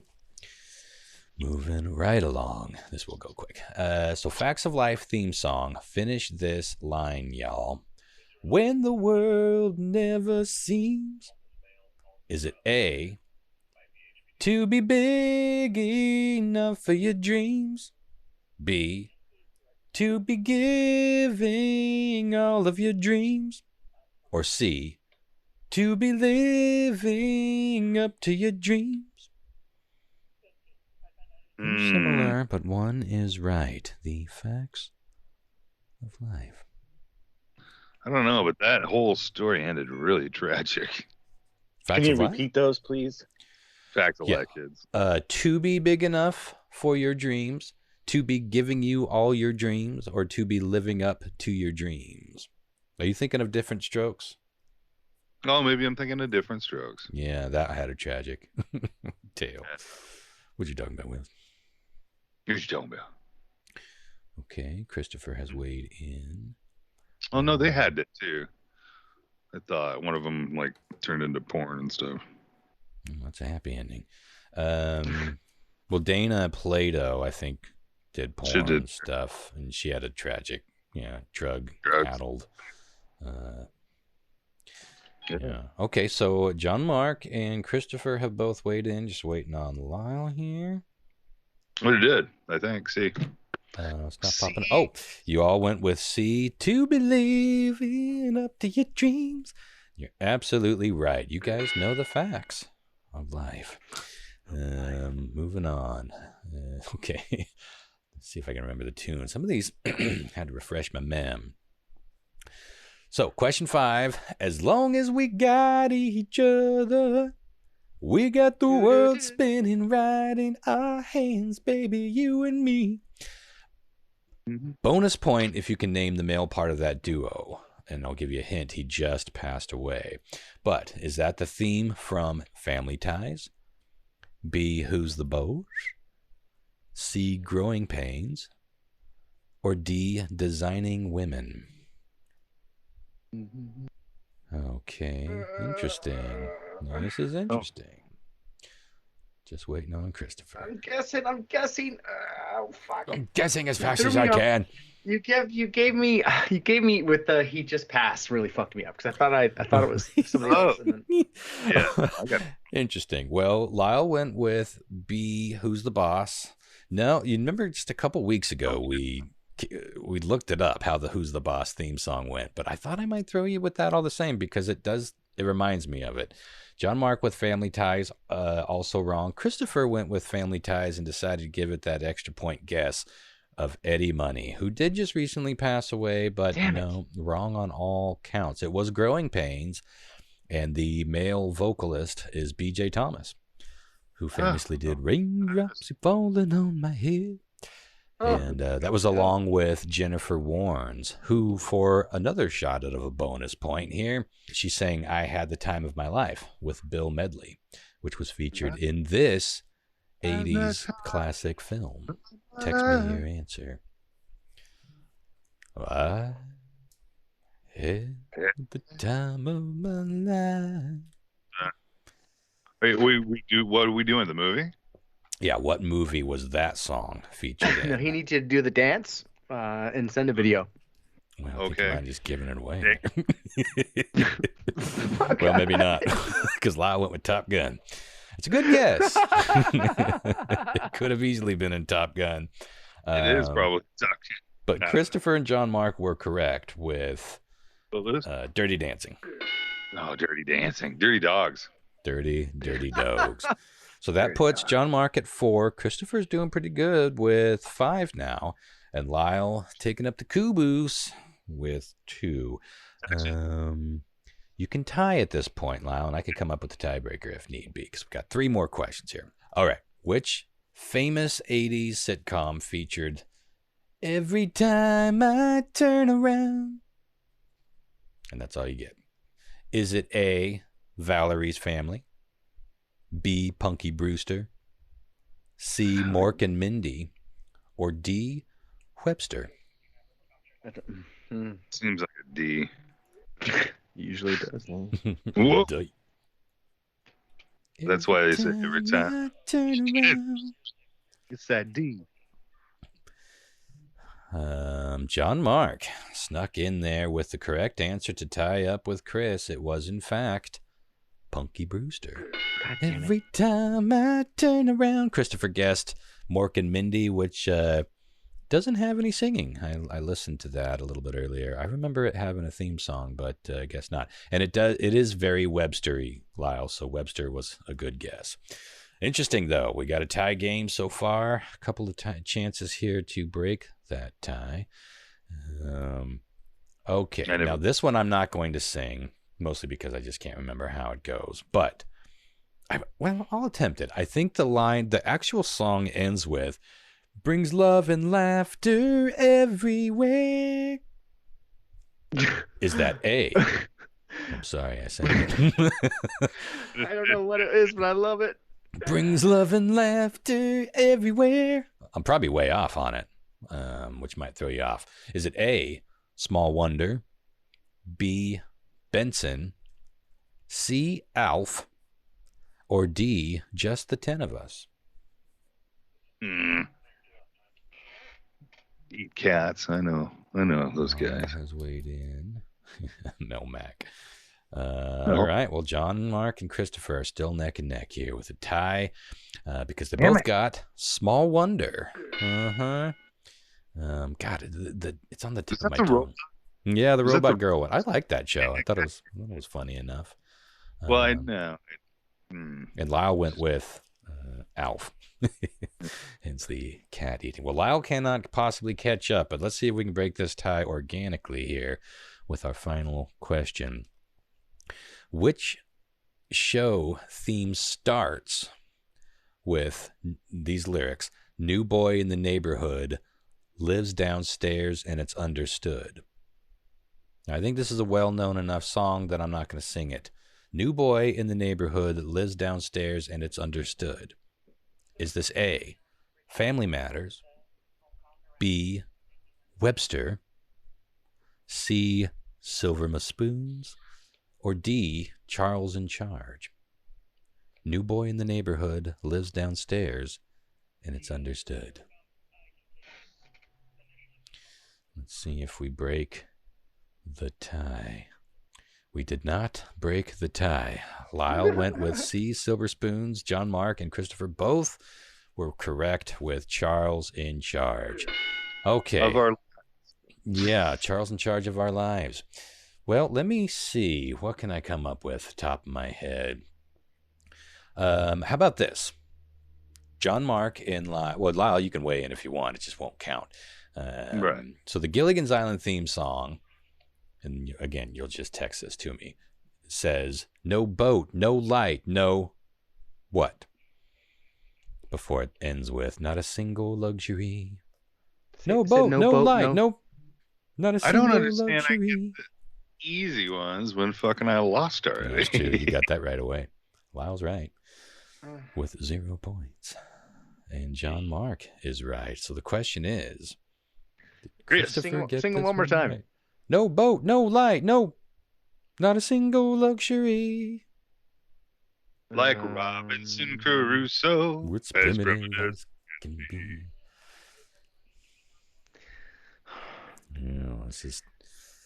It's not looking good. Looks like you can guess. Who would you rather? It's not right. It's not right. I don't know. Congratulations. You were in the right wheel. That's all you should have texted. Well, John Mark and Lyle were both right with no boat, no light, no motor car. Not a single luxury. Chris, I thought you were kind of close with electricity. No boat, no light, no electricity. a couple extra syllables. But, well, that was fun. Yeah, you guys did pretty good. So it was 6-5-2. Well done. Well done. Oh, well, it was 7-6. Well, whatever. I mostly kept track. Whatever. All right. I'm going to make me up another little cocktail here, and should we meet back in about 2 and 2? Perfect. All right. 2 and 2. We'll see you in 2 and 2. I'm ready when you guys are. I can't believe you guys got fucking Small Wonder as badly as I sang that. I guessed on a couple of those and got lucky, but There's a lot of like, I think there's a lot of hunches going on. I on the Ralph Report, my favorite podcast to listen to, they do a segment every Tuesday called TV Tunes Tuesday, and he goes over obscured or well-loved TV tunes and the story behind them, and it's been a really great ride. So some of these were fresh on my mind too. I was like, oh, I remember this. You can never have an original idea. Nobody can. I'm sure it's been done on 1,000 podcasts. Come on. True. I never grew up without cable, so like I didn't get to watch a lot of those shows. Most of these were the big networks. I know, but like Funky we Bruised. only got 5 channels. I never got 1.5 up in Iniad. It was rough. I remember the first time I saw Raiders of the Lost Ark, and they were playing it on like NBC or something. It was through mostly static. Still resonated. All right, shall we do this? Okay, let's do this. Now, if memory serves correct here, Lyle's fucking just crippled you guys 2 weeks in a row. Yeah. Like just like I don't even know what to say. I mean, he could pull a turkey tonight, and I think that we just never do trivia again at that point, right? Like, it's retired. Yeah, we're done. We're just done. Ooh, I'm kind of rooting for him now. Pull a turkey there, Lyle. Gobble. Gobble. Okay, so Lyle, you're going to be playing for Frank John today. Newcomer to the comment section, to my knowledge. Welcome, Frank John. Thanks for chiming in, buddy. Ron, you're going to be playing for our pal Denny Kish. Denny Kish. Don't do that. Have more faith in yourself, all right? Sure. You say so, Chief. I'll bring you a blizzard. Cheer you right up. Now we're talking. John Mark, you're going to be playing for Sarah Ray Shields today. Okay. Well, normally here I'd be like, go you, Sarah, but we just don't know. Yeah, not we today. don't know. At this stage, Crippler's got just planned. Can't say. Just can't know. Okay, question 1. I got to be honest. I'm really looking forward to not writing any more COVID-related questions. I don't want to. I'm real tired of it. Just anything COVID-related at this point. But I do have one more. I got to squeege out here. Quite literally, no. Dutch scientists have found yet another uninvasive way to detect if a person has been infected with COVID. It turns out that if these animals are trained properly, they can detect any trace of COVID within just a few seconds. It's a kind of weird one, too. Is it A, mice? Mice. Okay, it's about time we start experimenting on those fucks. Other than makeup and other things. Is it B, soft shell turtles? Turtles. I like turtles. Kind of sad. Is it C, armadillos? Oh, I told you about those steakadillas I had. Oh. Yeah, that's a different thing altogether in Australia. That's true. Okay. Or is it D, honeybees? Honeybees, mate. Okay. So, Lyle, you're going to go first, buddy. Oh, damn. Yeah. Do I get to analyze? Oh, do you? Better. You know, it seems. I mean, I want to help. I want to help you guys out. And, wow. So there's generous. Charitable of you. there is room on top of this number 1 pedestal for everybody. Let's hear where you're going. I want to say in testing, mice are really smart, even though they are mice. So I'm going with armadillos. Armadillos taste like armadillo. quesadillas. No, the bees make me kind of. They're more of a hive mind, and Yeah. I think with a bunch of bees. Kind of They the might know. definition of a hive mind. You're going with D, the bees? Well, they might know from like pheromones. Bees know fear. Remember? Hmm. Remember that movie? Mm-hmm. Bees, they smell fear. Interesting. You know what? Can't I'm gonna wait. go with the bees. I'm going with the bees. What do you Yeah. think? Mm-hmm. All right. Smell fear. Okay. Ronster? Boy, Lau may have talked me into that. And I kind of owe it. I owe it to whoever I'm playing for. Oh, Denny. I owe it to Denny to at least piggyback off of an Analyles once tonight, the way he's been on fire. I'm going to go bees too. I won't do that all night, but let's great. go bees for That's now. great. That's great coattail riding, Ron. Mm-hmm. Thumbs up. Mm-hmm. John Mark. If I'm going to be a loser, at least I can win. I don't know. I guess I'm just going to go with ye old standby lab creature mice. Mm-hmm. Okay. Operation of Mice and Men. Just doing the scorekeeping now here. Question 2. Recently, the Trump team launched their own new social media platform, one where their users maybe won't feel so censored all the time. I believe it's called Getter? What? Gettr. Okay. I mean, I imagine Getter. like Getter, right? Or just like Why not? Grinder? A little creepy. Yeah, I don't know. Yeah, it is a little creepy. Breaker. Maybe it's an acronym. I don't know. Just signed up but for Breaker. Apparently, it's only been up for a short while, and it's flooded with this. And when I say flooded, I mean like you can't log in and do anything without seeing this everywhere. Is it A? News stories, fake news stories about Hillary Clinton being a lizard person. Everywhere you look. I've seen her eyes change, man. It was live on TV. It was real. Is it B? Donald Trump parody porn. Oh, Trump. Huh? That's my favorite kind of porn, to be honest with you. Parody porn. Not Trump, but parody porn. Yeah. You're fired. Yeah, I've seen a Gilligan's Island. Speaking of the theme song, to Gilligan's That's Island. what I'm talking about. Porn. Shit like that. Yeah. Bam. Mm-hmm. Is it largely just C? Photoshopped pictures of Joe Biden sniffing random items. Yeah. Or is it D? Hentai. Hentai. Was that octopus porn or just Yeah, Japanese. A lot of was tentacles. it all tentacle? God damn. Literally any of these are a solid pick. Yeah, but one of these is Internet. true. It's everywhere. Couldn't You can't lose. get through a scroll without it. Mm-hmm. I love memes, especially memes that like just kind of attack one thing and then just keep going, and they get funnier and funnier. Yeah. There's an old country singer, an old man, singing this song, and he gets this high pitched, and he's like God. He's up in the clouds. He's singing. the Mexican singer. Yeah. Yeah. It's Oh pretty man, awesome. it's so funny, and it evolved. It evolved from those type of memes. So I'm gonna go with C. Question. Put the sneezer on the phone. I'm gonna go with C. She comes in with so clear. the, right there. Biden smell and everything. Interesting. I don't know, man. I haven't been to the site, so. Mm-hmm. Okay, Ronster. Yeah. God, total guess.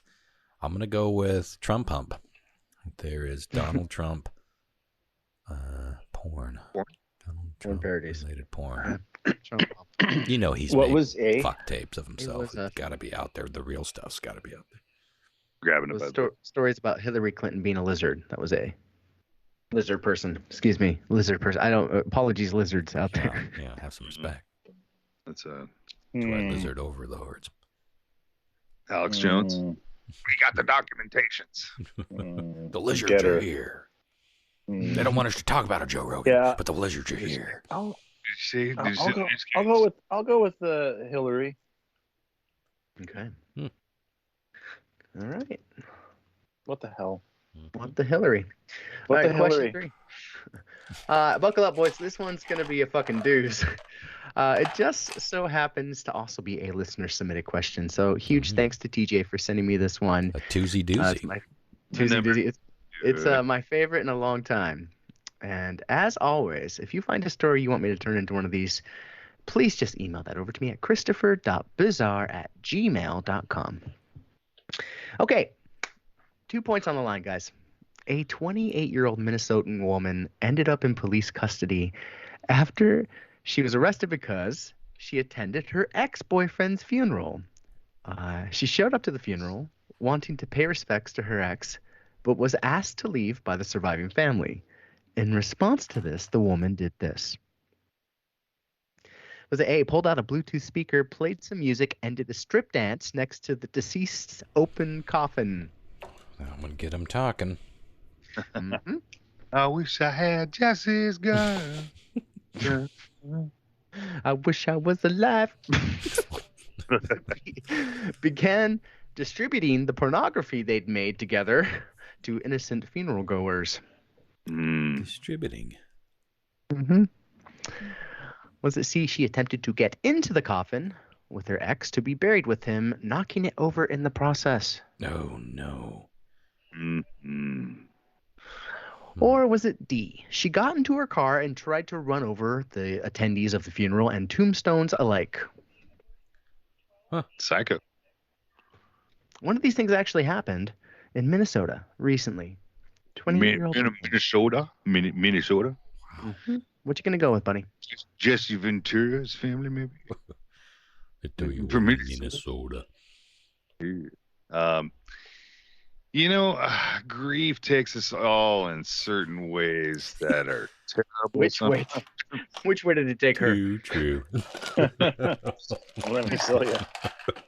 From behind, down south.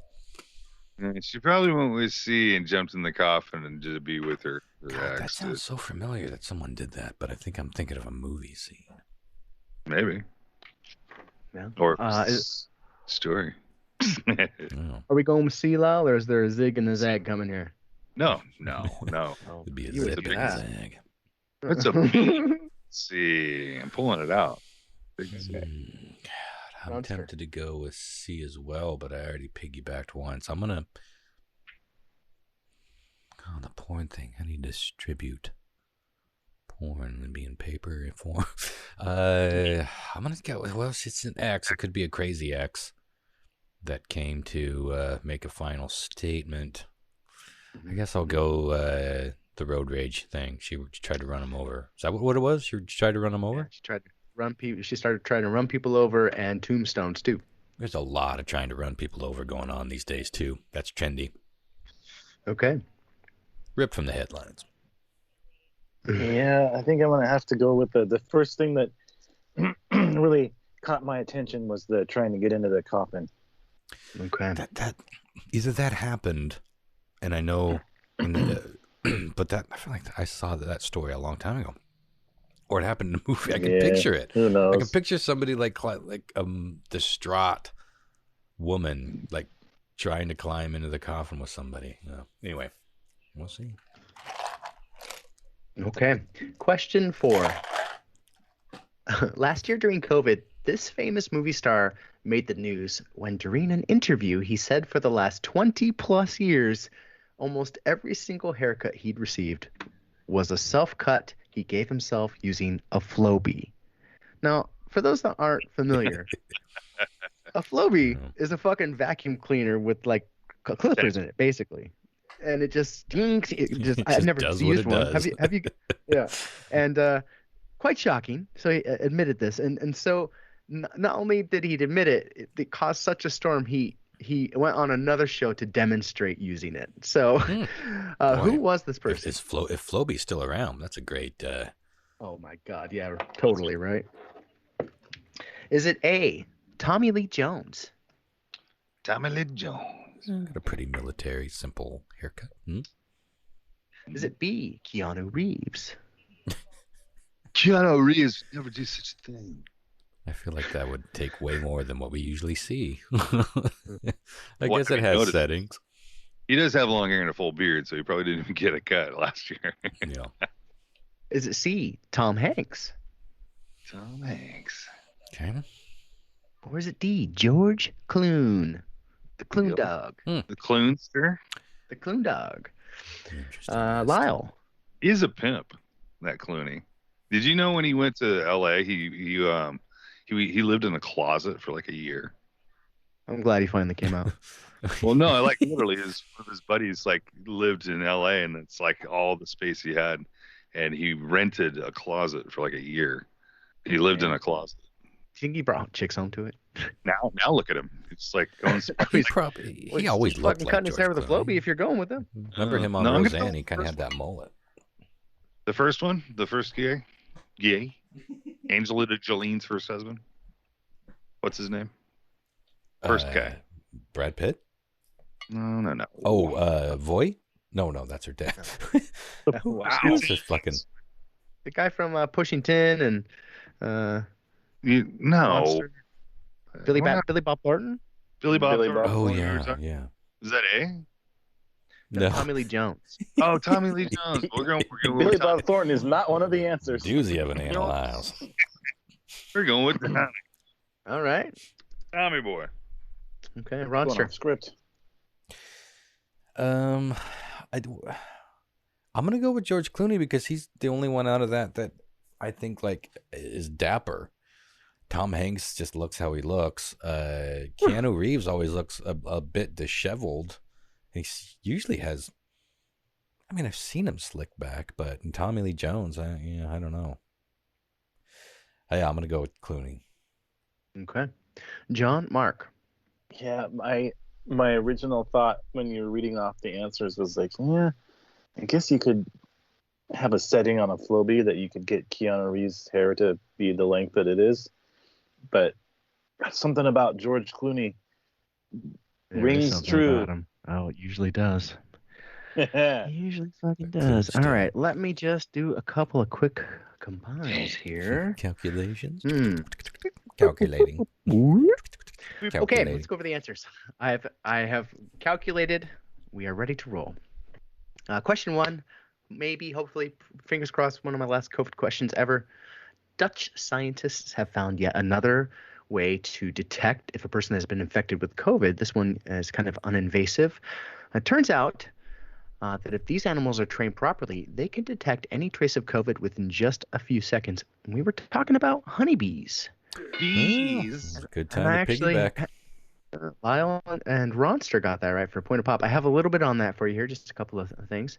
We collect normal honeybees from a beekeeper, and we put the bees in harnesses, he said. Right after presenting a positive sample, we also present them with sugar water.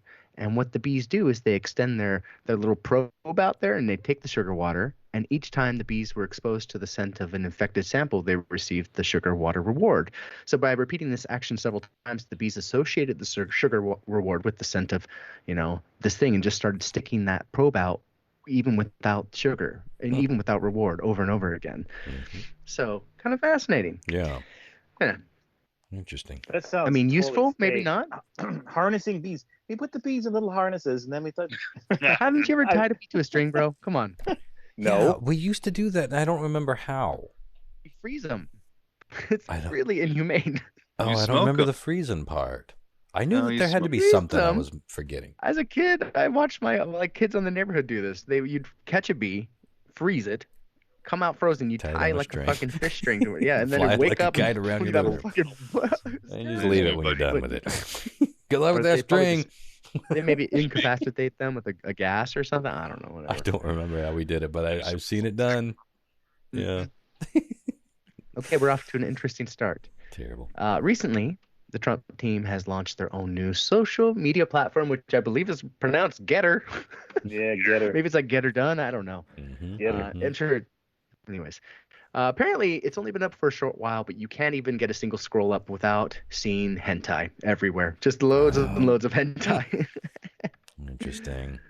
That's It's random. been hacked or yeah. Yeah. I'm pretty sure like whatever remains of Anonymous or those people are doing that shit.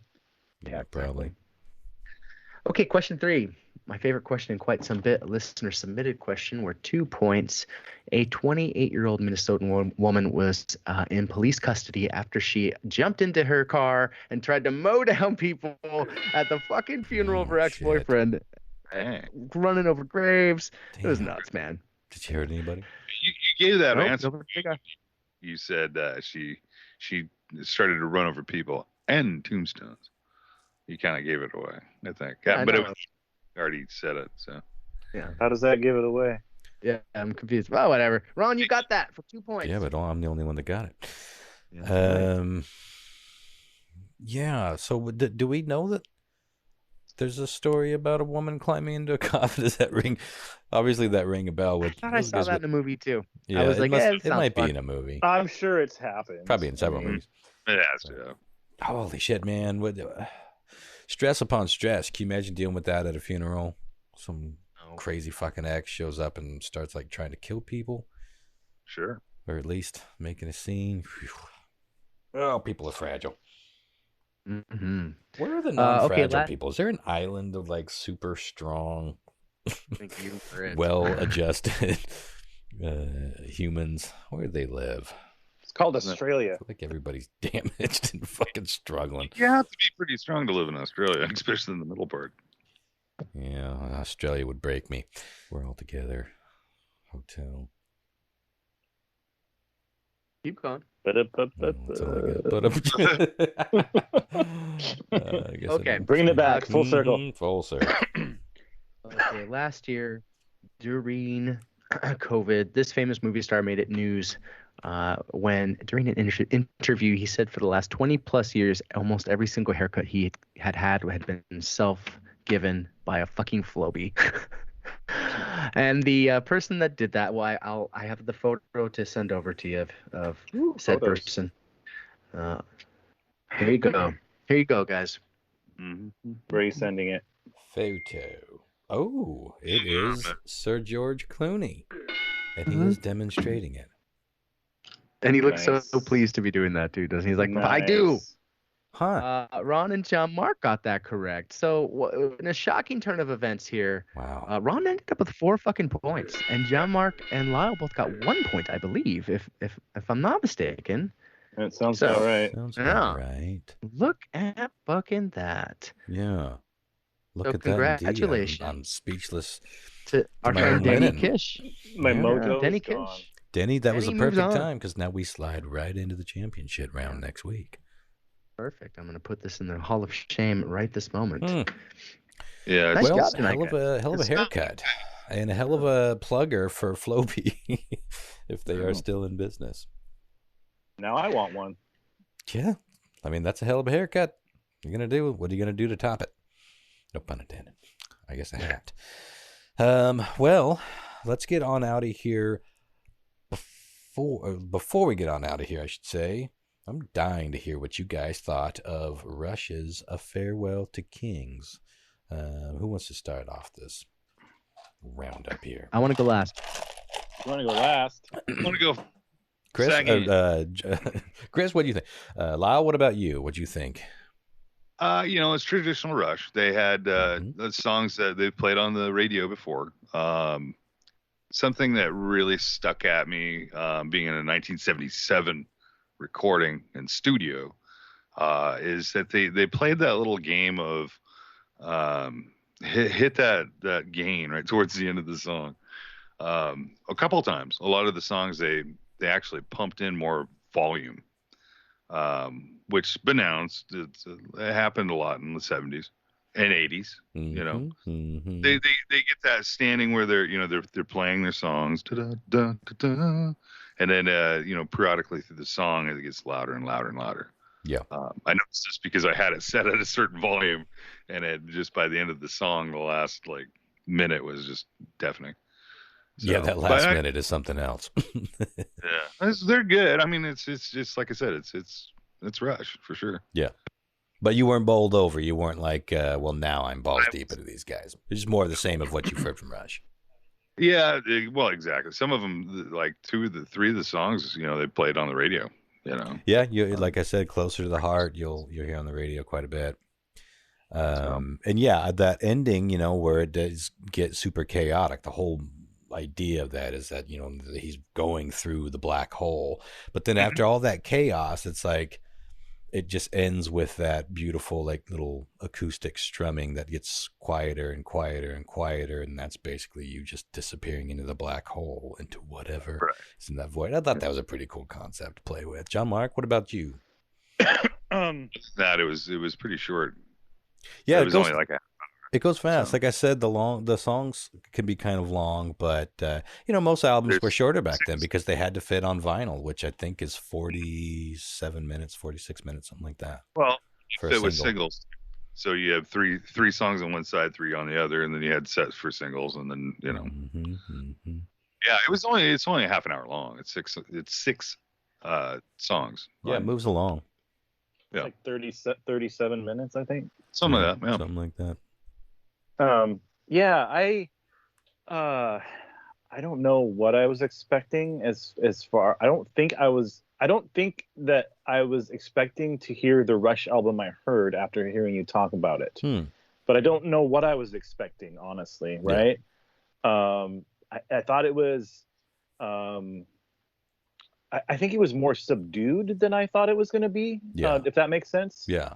And one thing I can tell you is that I was, like for me, like Rush is all about following the drums, And then another thing that I think about when I listen to bands like that is like, how the fuck do you sing and play those bass lines at the same time? Yeah, because and floor keyboards, right? And it's just like, I mean, it's like, okay, I get it. You playing drums, you're using all four of your limbs in different times, and it's like that's fucking hard. But like for some reason, just the act of like singing a certain melody, but then also playing a different thing with your hands seems harder to me for some reason. I don't know why. Yeah. Because I've done both, and they're both hard, but it seems harder to me to like. I feel like I can play drums better than I can sing and play guitar at the same time. I don't know. It's just one of those things, you know what I mean? And so when people like Geddy Lee play bass like that and sing, or when someone like fucking Dave Mustaine and Megadeth does his vocals and fucking shreds thrash guitar, I'm like, how the fuck they're even doing that,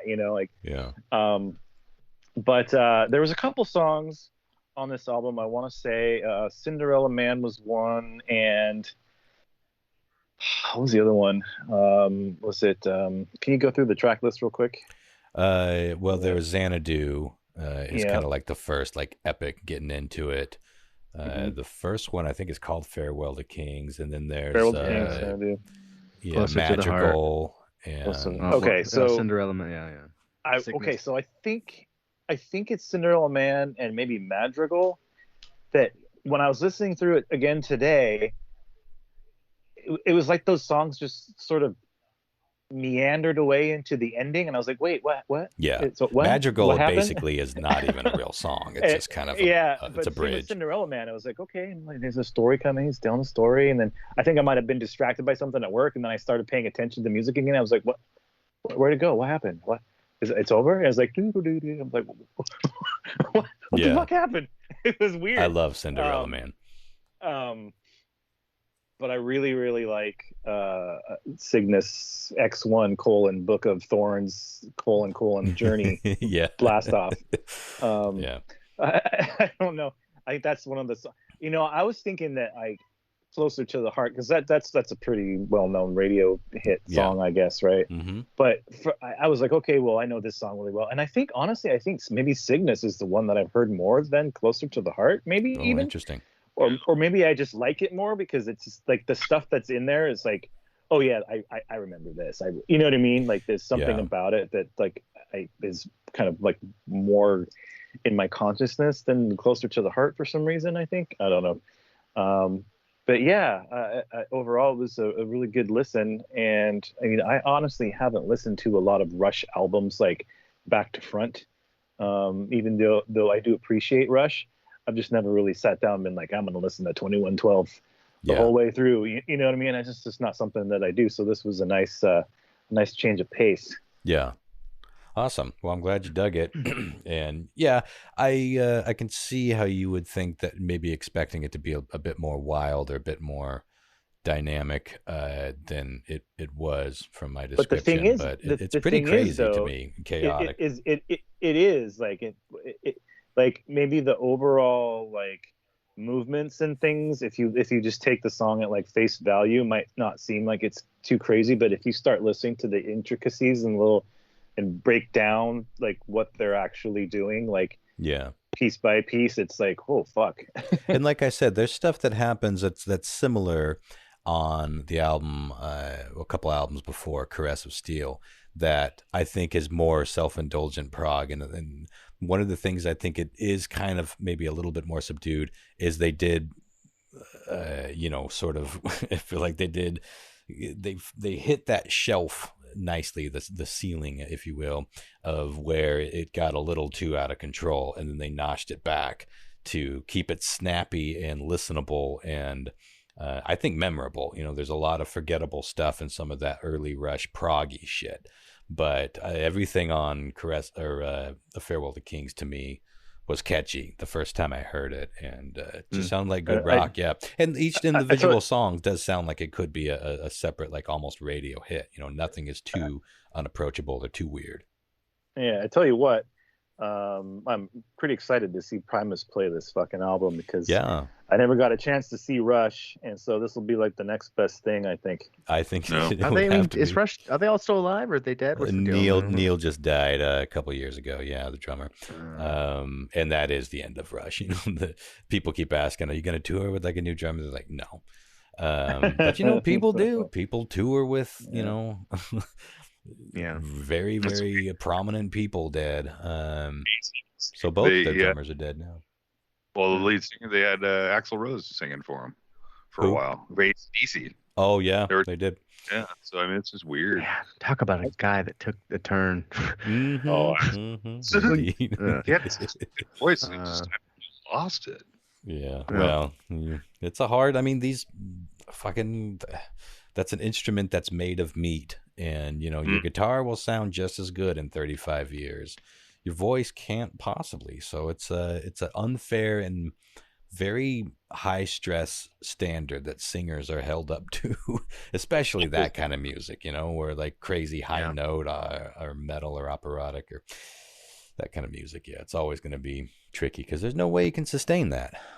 Yeah, I was thinking like some of the best vocalists that I'm aware of, that I've listened to, like Sebastian Bach. I want to say Chris Cornell. That I mean. I don't know if that has any kind of link to suicide or what was going on, but I mean, if you listen to the early albums of Chris and Soundgarden, like the before Bad Motorfinger, he just screams, and it's just like so fucking high. It's high. It's like he was like 15 or 16 years old when they started that fucking band too. So talk about locking yourself into something unsustainable. Try puberty. Okay. Is that Ultimatic okay or something like that? Ultramega okay. But then there was Loud Love was the big one before Bad Motorfinger. Louder Than Love. Well, I'm excited to hear what. Go ahead. I was just going to say a lot of times in the studio, I wouldn't not necessarily Soundgarden, but there are bands where you will get a particular scream or performance in the studio because it can be like, can you just do that just one more time, just a little bit? I think you can just do it a little bit higher. And they can do it all day until they get that one fucking perfect take, and you can't really reliably recreate that live a lot of times, right? Without doing damage. Yeah. Well, I was gonna say too. Yeah, go ahead. Real quick, not to knock on Rush, but like it usually takes something a little bit more for me to get into like where I'll break the music down. You know what I mean? Like with Rush, I just listened to it, and obviously it was like, well, they're familiar songs that I've heard over the years. I mean, over 30, 40 years, I've heard them growing up. But it didn't have that impact enough for me to break it down where you like break into the lyrics. Yeah. Start wrapping your head around. Just didn't grab you on that next level. Yeah.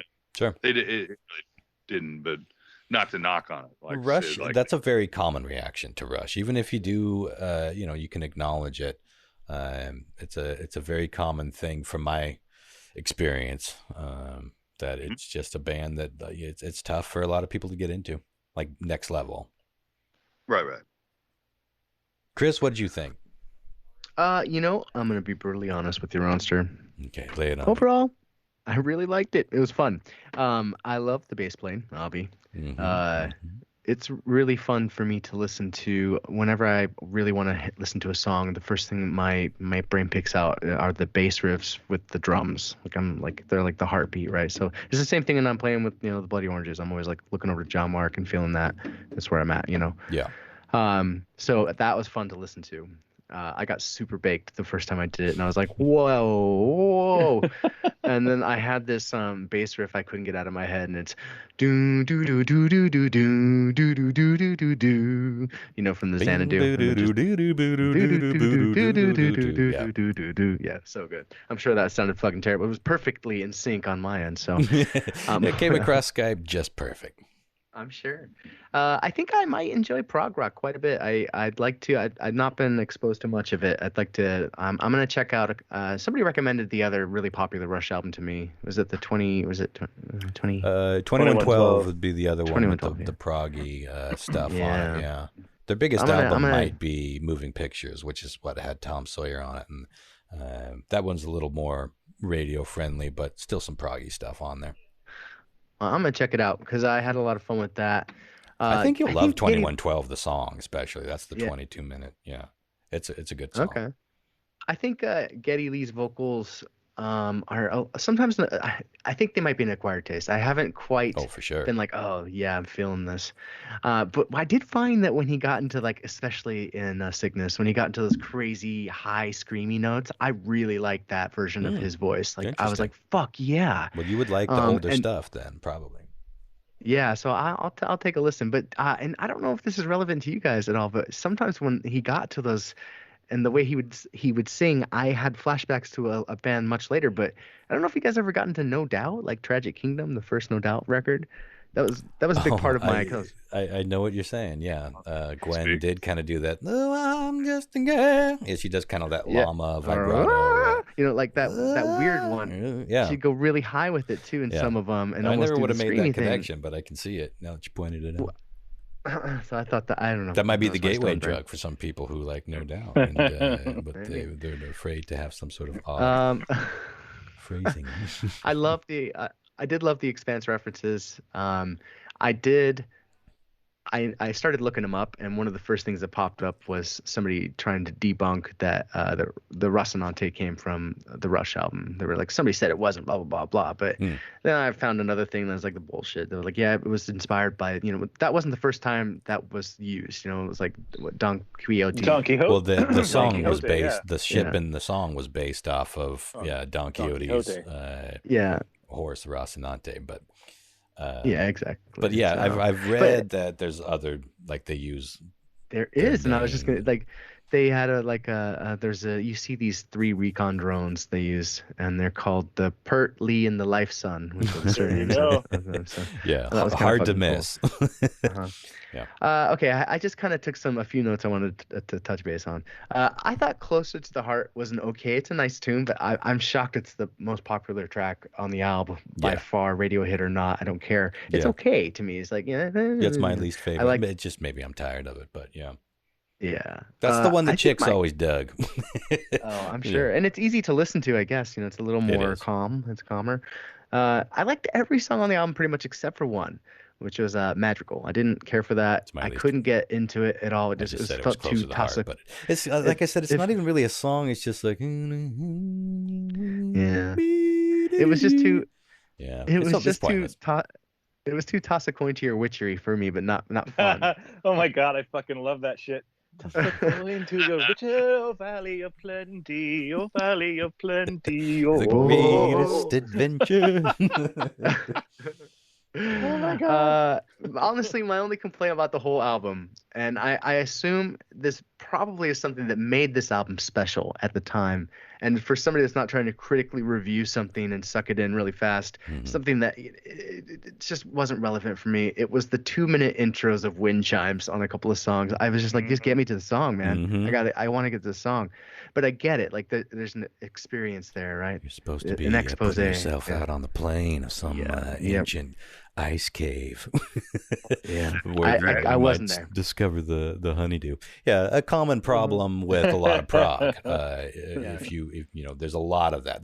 That's why they call it, you know, the self-indulgent thing. It's like it's easy to get lost in the, you know, the cinematic nature. I personally tend to love a lot of that stuff. That's kind of what drew me to prog, was that I could just pop it in, turn down, you know, mute DuckTales and play video games and just zone out in this kooky little world. But yeah, fair complaint. Mute what? DuckTales. DuckTales. Whoa. Yeah, that's probably confusing because you'd think of the show first. But I that was one of my favorite NES games that I owned. Oh yeah, of course. And it had those little Capcom Disney NES games were great. They were really well made. They weren't super hard, but they were challenging enough. But they were just really fun. Like all the little hidden puzzles and shit you could discover, and very replayable. Well, the animations. And then they looked exactly like the fucking cartoons. Yeah. Favorite track, tough call for me, between Xanadu and Cygnus. I really like both those. Yeah. It's start and finish. It was a fun track. What did you think about that? All those crazy rhythm changes like that, like like I said, it would blow my mind. Like, whoa! But then, like, I could pick it. You know, take me a moment. I'm like, okay, so we're here now. Mm-hmm. Yeah. Yeah. There's about 8 songs in one with Cygnus. Yeah, and the end, like I said, was great. Anyways, I'm glad we're doing this. This was a great first pick. I love the way you broke it down. I have my album picked out for. I'm gonna bring it next week if you guys are cool. I'm down. Yep. I like it. Right. Yeah, it's fun. And I hope that some of our audience is playing along at home. Sounds like some of them are intrigued to at least check out these albums. And if you do, feel free to weigh in on the comment thread under the Facebook post of these episodes. Let us know what you thought. And if you agree, disagree, hate it, love it. All opinions are fair, but it's a cool way to discover some new music, or maybe go back and re-listen to something you haven't heard in a while with new. That's my favorite part of criticism when it's done well, is that you can actually re-listen to something, even if you liked it before, you can re-listen to it with sort of new ears and a new perspective, and look for things. You know, that's good kind of analyzation. I don't like it when people are just like tearing everything apart. It's not criticism to me. Just thumbs down and move on. But I'd love to hear what y'all think about these things that we'll probably be turning some of you onto. Other than that, tune in next week. We will be discussing the ins and outs of 9/11. Have a good week, y'all. You guys. Talk soon. Bye. Good night. I think that was fun. What's fun? Oh, for fun. We have fun.